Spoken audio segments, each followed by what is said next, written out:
প্রিয় উপস্থিতি, আপনারা সবাই আজকে সদর দক্ষিণ লালমাই এবং নাঙ্গলকোট উপজেলার জাতীয় নাগরিক পার্টি নেতৃবৃন্দ উপস্থিত হয়েছেন।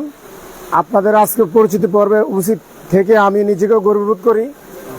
সবাইকে অন্তঃস্থল থেকে মোবারকবাদ, ধন্যবাদ। প্রিয় উপস্থিতি, খুব বেশি কিছু বলবো না, শুধু এতটুকুই বলবো, এই পৃথিবীতে আল্লাহ পাক আমাদেরকে পাঠিয়েছেন খলিফা হিসাবে।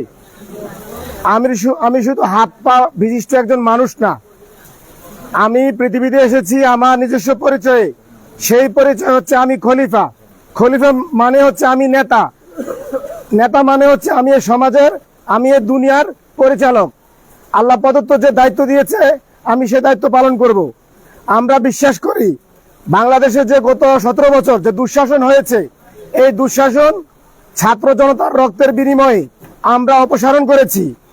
আমরা বাংলাদেশে নতুন করে আর কোনো দুঃশাসন আবার আমাদের উপর চেপে বসুক, কোনো ফেরাউনি, কোনো ফ্যাসিস্ট শক্তি আবার আমাদের উপরে চেপে বসুক, আমরা ছাত্র জনতা, এই বাংলাদেশের জনগণ, আমাদের রক্ত থাকতে আমরা তা হতে দিব না।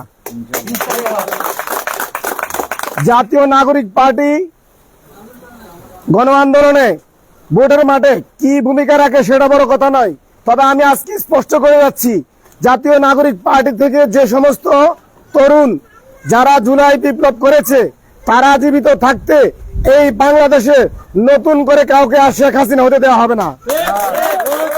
নতুন করে কাউকে আর নব্য আওয়ামী লীগের ভূমিকায় অবতীর্ণ হওয়ার কোনো সুযোগ দেওয়া হবে না।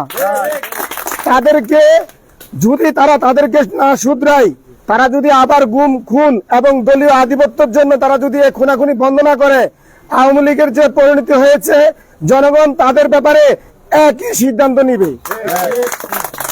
প্রিয় উপস্থিতি, আপনারা দেখেছেন আজকে বাংলাদেশের যে জুলাই আন্দোলন হয়েছে, এই বিচারকে বাধাগ্রস্ত করার জন্য একটি পক্ষ ডিসেম্বরে ইলেকশন চাই বলে সারাদিন জিকির করছে, অথচ তারা গুম খুন টেন্ডারবাজি করে তাদের দলের নেতা কর্মী 130 জনকে তারা খুন করেছে।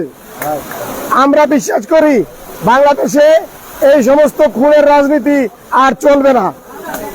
প্রিয় উপস্থিতি, আজকে আর কথা বাড়াবো না, সকলকে বলবো আমাদের পরবর্তী দেখা হবে রাজপথে, কথা হবে স্লোগানে।